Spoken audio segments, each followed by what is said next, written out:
கார சட்னி அரைக்கலான்ட்டுங்க. சின்ன வெங்காயம், அப்புறம் 2 பச்சை மிளகா 3, பூண்டு அப்படியே ஒரு பூண்டுங்க.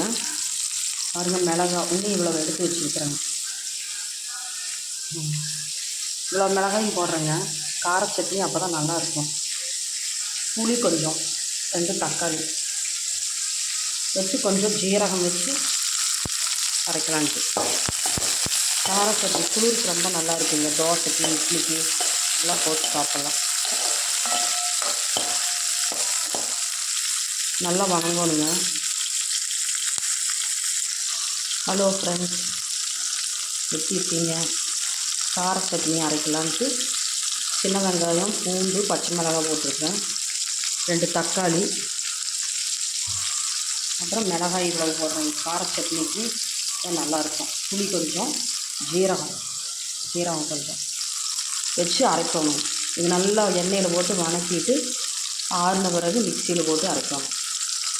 மிளகாய் கழுவி வச்சுக்கோங்க. அதான் நல்லா அரைக்கும். கழுவி வச்சு அரைக்கும். உப்பு போட்டுக்கணும். அதெல்லாம் செஞ்சுட்டு உங்களுக்கு காமிக்கிறேன்.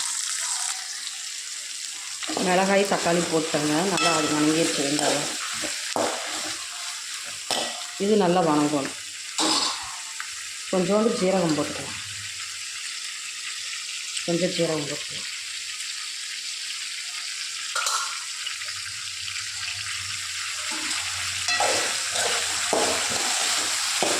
சட்னி எதுவுமே பிடிக்கலைன்னா நம்ம இந்த மாதிரி செஞ்சு சாப்பிட்லாங்க. காரமாக வச்சு புளி கொஞ்சம், பூண்டு, பச்சை மிளகா, ஜீரகம், கருவேப்பிலை நான் வைக்கல.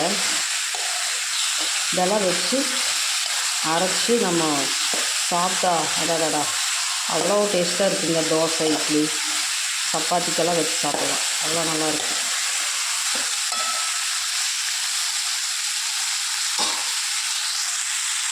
சட்னிக்கு நல்லா வணக்கி வச்சுருக்குறேங்க. நல்லா ஆறுட்டு அப்புறம் போட்டு மிக்சியில் அரைச்சிக்கலாம். சட்னி, கார சட்னி அரைச்சிட்டேங்க. கொஞ்சம் லைட்டாக குறக்குறன்னு இருக்குது. இது நம்ம தாளித்து ஊற்றி சாப்பிட்லாம். சும்மா அப்படியேவும் சாப்பிட்லாம். நல்லாயிருக்கும், டேஸ்ட்டாக இருக்கும். தோசை ஊற்றி கார சட்னி வச்சுருக்குறேங்க.